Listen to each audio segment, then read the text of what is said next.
പരിശുദ്ധ പരമാദിവികാരുണ്യത്തിന് എന്നേരവും ആരാധനയും സ്തുതിയും പുകഴ്ചയും ഉണ്ടായിരിക്കട്ടെ. പ്രാർത്ഥനാ മനസ്സോടെ നമുക്ക് കുർബാന അനുഭവ ധ്യാനത്തിൻ്റെ 18-ാം നാളിലേക്ക് പ്രവേശിക്കാം. ദൈവം തന്നുകൊണ്ടിരിക്കുന്ന അനുഗ്രഹങ്ങളെല്ലാം നന്ദിയോടുകൂടി ഓർമ്മിക്കാം. നമ്മൾ പറഞ്ഞ് അവസാനിപ്പിച്ചത് അയോഗ്യതയോടെ ഒരിക്കലും കുർബാന സ്വീകരിക്കരുത്. അയോഗ്യതയോടെ കുർബാന സ്വീകരിച്ചാൽ സാത്താൻ നമ്മുടെ ഉള്ളിൽ കയറും. നാം അറിയാതെ നമ്മെക്കൊണ്ട് പാപം ചെയ്യിക്കും. അനുഗ്രഹം കിട്ടുന്നതിന് പകരം അത് ആത്മാവിൽ അപകടമുണ്ടാക്കും. ഇത്രയുമൊക്കെയാണ് പറഞ്ഞത്. പ്രസാദപരാവസ്ഥയ്ക്ക് പകരം പൈശാചികത നമ്മുടെ ഉള്ളിലേക്ക് കയറും. ഇത്രയുമൊക്കെയാണ്.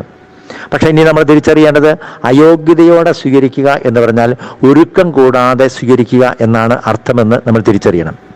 ഇനിയുള്ള ദിവസങ്ങളിൽ എന്താണ് ഈ ഒരുക്കം എന്നാണ് ഞാൻ നിങ്ങളോട് പങ്കുവെക്കാൻ പോകുന്നത്. മിക്കവാറും ഒരു 3-4-5 ക്ലാസ് ഉണ്ടാകും. ഒന്നാമത്തേതും ഏറ്റവും പ്രധാനവുമായുള്ളത് അനുതപിക്കുന്ന ഹൃദയം നമുക്കുണ്ടാകണമെന്നതാണ്. എല്ലാ ദിവസവും കുമ്പസാരിച്ച് കുർബാന സ്വീകരിക്കണമെന്നല്ല നമ്മൾ ഒരുക്കം എന്ന് പറയുമ്പോൾ അർത്ഥമാക്കുന്നത്. അങ്ങനെ ചെയ്യുന്നവരുണ്ട്, തെറ്റു പറയുന്നില്ല. ജോൺ പോൾ മാർപ്പാപ്പായെ കുറിച്ച് അവസാന നാളുകളിൽ എന്നും കുമ്പസാരിക്കുമെന്നാണ് പറയുന്നത്. കാരണം കുമ്പസാരത്തിലൂടെ പാപം ചെയ്യാതിരിക്കാനുള്ള ഒരു കൃപ കൂടി കിട്ടുന്നുണ്ട്. പാപത്തിന് മോചനം മാത്രമല്ല, പാപം ചെയ്യാതിരിക്കാനുള്ള ഒരു ശക്തി, ഒരു സാക്രമെന്റൽ ഗ്രേസ് നമുക്ക് കിട്ടും. പലപ്പോഴും സാധാരണക്കാർക്കായ നിങ്ങൾക്ക് കുടുംബജീവിതം നയിക്കുന്നവർക്ക് അതിനുള്ള സൗകര്യം കിട്ടുകയില്ല. പക്ഷേ 2 ആഴ്ചയിൽ ഒരിക്കലെങ്കിലും പ്രിയപ്പെട്ടവരെ കുമ്പസാരിക്കാനുള്ള കൃപയ്ക്കായിട്ട് പ്രാർത്ഥിക്കുക. സമർപ്പിതരൊക്കെ കഴിയുമെങ്കിൽ ഏറ്റവും ചുരുങ്ങിയത് 2 ആഴ്ചയിൽ ഒരിക്കൽ കുമ്പസാരിക്കുന്നതാണ് നല്ലത്. ഇനി ഞാൻ നിങ്ങളോട് ഇതിൻ്റെ ഒരു തത്വം പറഞ്ഞു തരാം. തോമസ് അക്വീനാസ് ആണ് നമ്മുടെ സഭയിൽ ഈ ദൈവശാസ്ത്ര ചിന്തകളൊക്കെ നമ്മെ പഠിപ്പിക്കുന്നത്. തോമസ് അക്വീനാസ് പറയുന്ന രഹസ്യം ഇതാണ്: പാപത്തെ ഓർത്ത് അനുതപിക്കുന്ന നിമിഷം നമുക്ക് പാപമോചനം കിട്ടുകയാണ്. ശ്രദ്ധിക്കുക, ഞാൻ ചെയ്തു പോയ തെറ്റിനെ കുറിച്ച് ഒരാളോട് ഞാൻ പെട്ടെന്ന് ദേഷ്യപ്പെട്ടു. പെട്ടെന്നുണ്ടായ ദേഷ്യമാണ്. പക്ഷേ കിടക്കുന്നതിന് മുൻപ്, ദൈവമേ എനിക്ക് തെറ്റ് പറ്റി, ഞാൻ മൂലം ഒരാളുടെ മനസ്സ് വേദനിച്ചുവെന്ന് ഒരാൾ പറയുമ്പോൾ ആ നിമിഷം ആ വ്യക്തിക്ക് പാപമോചനം കിട്ടും. അയാളുടെ അയോഗ്യത മാറുകയാണ്. ഒരു വ്യവസ്ഥ മാത്രം: ഏറ്റവും അടുത്ത അവസരത്തിൽ ഞാൻ കുമ്പസാരിച്ചു കൊള്ളാം.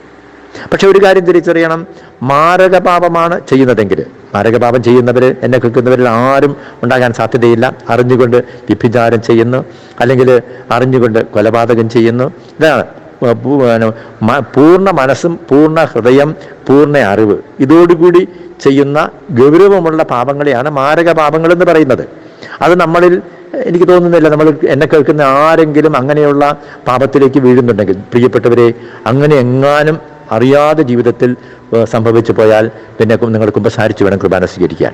നമ്മൾക്ക് പറ്റുന്നത് പലപ്പോഴും എന്നാണ്, ചെറിയ ചെറിയ പാപങ്ങളാണ് ഉണ്ടാകുന്നത്. പക്ഷെ അത് ഓരോ ദിവസവും ആ പാപത്തെ പുറത്ത് അനുദപിക്കണം. അല്ലെങ്കിൽ അതിന് സാധിച്ചില്ലെങ്കിലും ഏറ്റവും ചുരുങ്ങിയത് പരിശുദ്ധ കുർബാനയെ അർപ്പിച്ചുകൊണ്ടിരിക്കുമ്പോൾ ദൈവമേ എന്നോട് കരുണ തോന്നണമേ എന്ന് ആരംഭിക്കുന്ന അനുരഞ്ജന ശുശ്രൂഷയുടെ ഭാഗത്ത് വരുമ്പോഴെങ്കിലും, അത് കേൾക്കുമ്പോഴൊക്കെ നിന്റെ ദാസരുടെ പാപങ്ങളും അപരാധങ്ങളും ക്ഷമിക്കണമേ. സത്യത്തിൽ ചെയ്യേണ്ടത് തലേ ദിവസം ആ ജീവിതത്തിൽ ചെയ്തു പോയ കാര്യങ്ങളൊക്കെ നമ്മളൊന്ന് ഓർക്കണം. അച്ഛന്മാർ സിസ്റ്റേഴ്സൊക്കെ ആത്മശോധന എന്ന് പറയുന്ന ഒരു ആത്മീയാനുഷ്ഠാനമുണ്ട്.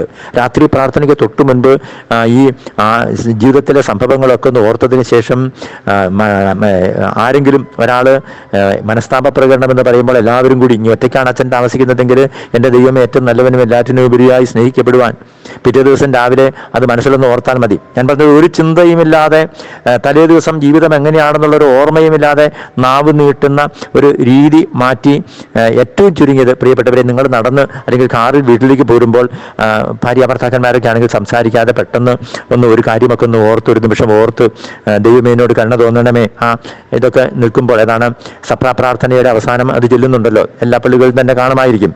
പിന്നെ നമ്മൾ കുർബാന സ്വീകരിക്കാനായിട്ട് നിരയായിട്ടങ്ങ് പോകുമ്പോൾ ഒരു നിമിഷം ഒന്ന് ഓർത്താൽ മതി. അതിനുശേഷം കുർബാന സ്വീകരണത്തിന് തൊട്ടു മുൻപ് കാവൽമാലാഹയോട് പറയണം: കാവൽമാലാഹയെ, ഈശോ സിംഹാസനമിട്ട് എൻ്റെ ഹൃദയത്തിലേക്ക് വരികയാണ്. എന്തെങ്കിലും പാപത്തിൻ്റെ കരടുകളൊക്കെ ഉണ്ടെങ്കിൽ അതങ്ങ് തട്ടിക്കളഞ്ഞേക്കണം. സത്യത്തിൽ ഇത് ഒന്ന് ഓർത്താൽ മാത്രം മതി. 139 സങ്കീർത്തനം 23-24: ദൈവമേ എന്നെ പരിശോധിച്ച് എൻ്റെ ഹൃദയത്തെ അറിയണമേ, എന്നെ പരീക്ഷിച്ച് എൻ്റെ വിചാരങ്ങൾ മനസ്സിലാക്കണമേ. ഞാൻ വിനാശത്തിൻ്റെ വഴിയിലൂടെയാണ് ചരിക്കുന്നത് എന്ന് നീ എന്നെ പഠിപ്പിക്കണമേ. ശാശ്വത മാർഗത്തിലൂടെ എന്നെ നയിക്കണമേ. ദൈവമേ എന്നൊന്ന് വിളിച്ചാൽ മതി പ്രിയപ്പെട്ട, അത് മാത്രം മതി. നമ്മൾ അറിയാതെ ഈ പ്രാർത്ഥനയൊക്കെ ചൊല്ലി നല്ല പാട്ടൊക്കെ പാടി നമ്മൾ അറിയാതെ, ഞാനീ പറഞ്ഞു വരുന്നത് നിങ്ങളിൽ എനിക്കുമൊക്കെ സംഭവിക്കുന്ന കാര്യം അതാണ്. നമ്മൾ അറിയാതെ ഈ പ്രാർത്ഥനയിൽ അങ്ങോട്ട് കുടുങ്ങി കിടക്കും. അറിയാതെ ഈ കുർബാനയുടെ ഏതെങ്കിലും സമയത്ത് ഉള്ളിലേക്ക് ഒരു ദൈവമേ എന്നൊന്ന് വിളിക്കാൻ പറഞ്ഞാൽ മതി. ഞാൻ അഹങ്കാരം പറയുന്നതല്ല, കുർബാനയുടെ നിമിഷങ്ങളിലാണ് എൻ്റെ ഉള്ളിൽ പലപ്പോഴും അനുതാപം നിറയുന്നത്.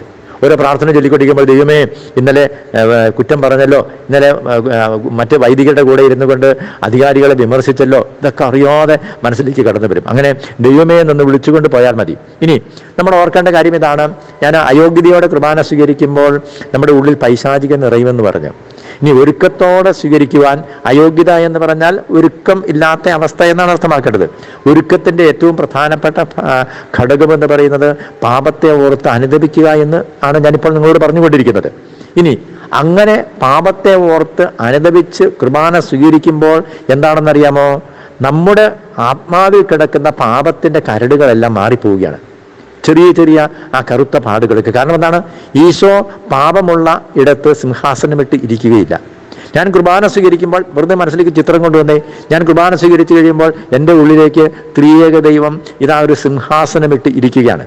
കസേരയെന്ന് നിങ്ങൾ വിചാരിക്കരുത്. അങ്ങനെ ഈ ദൈവം എൻ്റെ ഉള്ളിൽ ഇരിക്കുമ്പോൾ പാപത്തിൻ്റെ കരടുകൾ എല്ലാം മാറി മാറി പോവുകയാണ് ചെയ്യുന്നത്. അപ്പോൾ ഓർമ്മിക്കുക, കുർബാന സ്വീകരിക്കാതിരുന്നാൽ ഈ ഒരു അനുഗ്രഹം കിട്ടുന്നില്ല. കുർബാന സ്വീകരിക്കുമ്പോൾ ചെറിയ ചെറിയ പാപങ്ങൾ ഉണ്ടായാൽ പോലും ആ പാപത്തിൻ്റെ കരടുകളൊക്കെ മാറി പോവുകയാണ് ചെയ്യുന്നത്. അതുകൊണ്ടാണ് സീറോ മലബാർ സഭയിലെ കുർബാനയിൽ അച്ഛൻ കുർബാന സ്വീകരിക്കുമ്പോൾ മൂന്നാമത്തെ കുർബാന സ്വീകരിക്കുന്നതിന് തൊട്ട് മുൻപുള്ള പ്രാർത്ഥനയിൽ വൈദികൻ ഇങ്ങനെ പ്രാർത്ഥിക്കുന്നുണ്ട്. അതായത് തൻ്റെ ശരീരങ്ങളെ, ഇങ്ങനെയാണ്: കർത്താവായ മിശിഹായെ, ഞാൻ അയോഗ്യനെങ്കിലും നിന്റെ അനുഗ്രഹങ്ങളുടെ നിക്ഷേപം ഇതാ എൻ്റെ കരങ്ങളിൽ. നിന്റെ കാരുണ്യത്താൽ ദാനമായി ഞാൻ സ്വീകരിക്കുന്ന ഭയഭക്തിജനകമായ ഈ രഹസ്യത്തിൻ്റെ ശക്തിവിശേഷം എന്നിൽ പ്രകടമാക്കണമേ. അതായത് എൻ്റെ ഉള്ളിലേക്ക് കൃപ നിറയുകയാണ് ചെയ്യുന്നത്. എനിക്ക് മലങ്കര കുർബാന ഒത്തിരി ഇഷ്ടമായതുകൊണ്ട് അതിൻ്റെ ഒരു പുസ്തകം എൻ്റെ കയ്യിലുണ്ട്. ഇടയ്ക്കൊക്കെ ഞാൻ അത് വെറുതെ ഒന്ന് വായിക്കാൻ എനിക്ക് ഒത്തിരി ഇഷ്ടമാണ്. അവിടെ കാർമികൻ എന്നാണ് ത്രോണോസിൻ്റെ മുൻപിൽ സാഷ്ടാംഗം പ്രണമിച്ചുകൊണ്ട്, അതായത് കുർബാന കൊടുക്കുന്നതിന് തൊട്ടു മുൻപ് വൈദികൻ ചൊല്ലുന്നൊരു കുക്കിലിയോനാണ്: എൻ്റെ കർത്താവേ, വിശുദ്ധിയോടുകൂടെ നിന്നെ കൈക്കൊള്ളുവാൻ എന്നെ യോഗ്യനാക്കണമേ. നിന്റെ പരിശുദ്ധ ശരീരം ഭക്ഷിക്കുന്നത് നിമിത്തം എൻ്റെ ദുരാശകൾ നീങ്ങിപ്പോകണമേ. ഓർക്കുക പ്രിയപ്പെട്ടവരെ, അച്ഛനത് സ്വകാര്യമായിട്ടാണ് ചൊല്ലുന്നതെങ്കിൽ ഓരോ കുർബാനയിൽ പങ്കെടുക്കുന്ന നിങ്ങളും ഇത് ഓർമ്മിക്കണം. നിന്റെ പരിശുദ്ധ ശരീരം ഭക്ഷിക്കുന്നത് നിമിത്തം എൻ്റെ ദുരാശകൾ, എൻ്റെ ഉള്ളിലെ മലിന ചിന്തകൾ, എൻ്റെ ഉള്ളിലെ സെക്ഷൽ തോട്ട്സ് ഒക്കെ മാറിപ്പോവുകയാണ്. നിന്റെ ജീവപ്രദമായ രക്തം പാനം ചെയ്യുന്നതിനാൽ എൻ്റെ ദുർവികാരങ്ങൾ ശമിക്കണമേ. ഞങ്ങളുടെ കർത്താവും ദൈവവുമേ, നീ മുഖാന്തരം കടങ്ങളുടെ പരിഹാരത്തിനും പാപങ്ങളുടെ മോചനത്തിനും എന്നേക്കും ഞാൻ യോഗ്യനായി തീരുകയും ചെയ്യണമേ. അപ്പോൾ ഇത് നമ്മൾ ഓരോ കുർബാനയ്ക്കകത്തും എന്നാണ്: ഞങ്ങളുടെ കർത്താവും ദൈവവുമേ, നിന്റെ പരിശുദ്ധ ശരീരത്താൽ ഞങ്ങളുടെ ശരീരങ്ങൾ വിശുദ്ധമായി തീരുവാനും നിന്റെ പാപപരിഹാരപ്രദമായ രക്തത്താൽ ഞങ്ങളുടെ ആത്മാക്കൾ പൗത്രീകരിക്കപ്പെടുവാനും എന്നേക്കും ഞങ്ങൾ യോഗ്യരാകട്ടെ. പ്രിയപ്പെട്ട, ഞാൻ ഇത്രയുമൊക്കെ പറഞ്ഞത് നമ്മൾ അത്ര നല്ല ഒരുക്കത്തോടെ അനുതാപത്തോടെ കുർബാനയ്ക്കായിട്ട് അണയണം. 23.5 മണിക്കൂർ ഇഷ്ടം പോലെ ജീവിച്ചിട്ട് അരമണിക്കൂർ വന്ന് കുർബാനയിൽ പങ്കെടുക്കുന്നതല്ല, കുർബാന ജീവിതമായിട്ട് മാറണം. അത് നിങ്ങൾ തിരിച്ചറിയണം. ദമ്പതികളോട് ദമ്പതി ധ്യാനത്തിൽ പറഞ്ഞു കൊടുക്കാറുണ്ടല്ലോ, 23 മണിക്കൂർ ഇഷ്ടം പോലെ തോന്നുന്നത് പോലെ ഒക്കെ ജീവിച്ചതിന് ശേഷം 1 മണിക്കൂർ മാത്രമായിട്ട് ദാമ്പത്യ ബന്ധത്തെ നിങ്ങൾ ഒതുക്കരുത്. കാരണം എന്താണ്? ദാമ്പത്യ ബന്ധം എന്ന് പറയുന്നത് ദമ്പതികൾക്ക് ദൈവം അനുവദിച്ചിരിക്കുന്നത് സ്നേഹത്തിൻ്റെ ആ പരസ്പര സമർപ്പണമാണ്. ഇഷ്ടം പോലെ ജീവിച്ചിട്ട് അതൊരു ശാരീരിക ബന്ധമായിട്ട് മാറ്റരുത്, അത് മനസ്സിലും ആത്മാവിലും നിറയുന്ന ഒരു ബന്ധമായിട്ട്. ഞാൻ ഈ ഉദാഹരണം പറഞ്ഞത് പരിശുദ്ധ കുർബാനയും അങ്ങനെ തന്നെയാണെന്ന് എൻ്റെ പ്രിയപ്പെട്ടവരെ നിങ്ങൾ ഓരോരുത്തരും തിരിച്ചറിയണം. നമുക്കതുകൊണ്ട് ഏറ്റവും ഒരുക്കത്തോടെ പരിശുദ്ധ കുർബാന സ്വീകരിക്കാനുള്ള കൃപയ്ക്ക് വേണ്ടി പ്രാർത്ഥിക്കാം. കാരണം ഈശോ ഡാനിയേലച്ചൻ്റെ ഒരു യൂട്യൂബിലെ പ്രസംഗത്തിൽ ഒരിക്കൽ കേട്ടതാണ്, ഈശോ ഏറ്റവും വേദനിച്ച് നമുക്ക് തന്ന സമ്മാനമാണ് പരിശുദ്ധ കുർബാന. കാരണം എന്താണ്? ഈശോ ശരീരത്തിൽ ഏറ്റവും വേദനിച്ചത് കുർബാന തന്നപ്പോഴാണ്. പരിശുദ്ധി അമ്മയെ തന്നപ്പോഴോ പരിശുദ്ധാത്മാവിനെ തന്നപ്പോഴോ സഭയെ തന്നപ്പോഴോ ശരീരത്തിൽ വേദനിച്ചില്ല. യേശയ്യ 53:10 എന്താണ്? അവിടുന്നാണ് അവനെ വിട്ടുകൊടുത്തത്. കുഞ്ഞാടിനെ തേടിയപ്പോൾ ഈശോ പറഞ്ഞു, അപ്പാ ഞാനിതാ കുഞ്ഞാടായി പോകാം. ഈശോ പിതാവ് വിട്ടുകൊടുക്കുകയാണ് ചെയ്യുന്നത്. ഹെബ്രായ ലേഖനം 10:5 അവിടുന്ന് എനിക്ക് ഒരു ശരീരം സജ്ജമാക്കിയിരിക്കുന്നു. അതുകൊണ്ട് നമ്മളെന്താണ് ഓർക്കേണ്ടത്?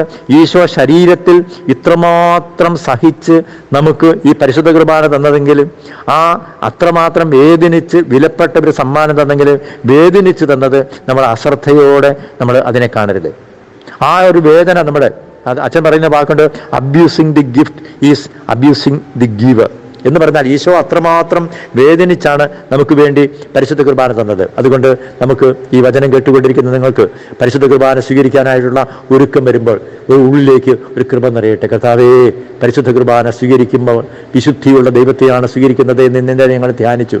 കർത്താവെ, ഞങ്ങളുടെ ഉള്ളിലെ ആ പാപത്തിൻ്റെ ദുരാശകളും ആ മലിനമായ ചിന്തകളും നെഗറ്റീവ് തോട്ട്സും ഒക്കെ വിട്ടുപോകട്ടെ.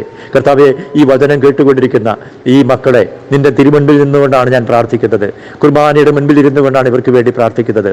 കുർബാന സ്വീകരിച്ചിട്ടും പിന്നെയും മനസ്സിലേക്ക് മറ്റുള്ളവരെ വിധിക്കുന്ന സ്വഭാവം, നെഗറ്റീവ് ചിന്തകൾ, പരിശുദ്ധിക്ക് ചേരാത്ത ചിന്തകൾ, ഒരുപക്ഷെ കുർബാനയിൽ പങ്കെടുത്തുകൊണ്ടിരിക്കുമ്പോൾ പോലും അറിയാതെ മനസ്സിലേക്ക് ഏതെങ്കിലും കണ്ട സിനിമയിലെ നല്ലതല്ലാത്ത ഓർമ്മകൾ കടന്നു വരുന്നുണ്ടെങ്കിൽ ഈശോയെ, പൗരോഹിത്യത്തിൻ്റെ അധികാരത്തിൽ അവയെല്ലാം ഞാൻ ബന്ധിക്കുകയാണ്. നാളെ മുതൽ മലിനമായ ഹൃദയത്തോടെ പരിശുദ്ധ കുർബാനയിൽ പങ്കെടുക്കാൻ ഇടവരാതെ കുർബാന സ്വീകരിക്കുന്നതിലൂടെ മലിനമായ ചിന്തകൾ വിട്ടുപോകട്ടെ എന്ന് പ്രാർത്ഥിക്കുന്നു. യേശുവിൻ്റെ പരിശുദ്ധ രക്തം കൊണ്ട് എല്ലാ മക്കളെയും മുദ്ര ചെയ്യുന്നു. കർത്താവേ, വിശുദ്ധിയും സ്നേഹവും എല്ലാവരുടെയും ഹൃദയങ്ങളിൽ നിറയട്ടെ. കർത്താവെ, അവരെ ആശീർവദിക്കണമേ.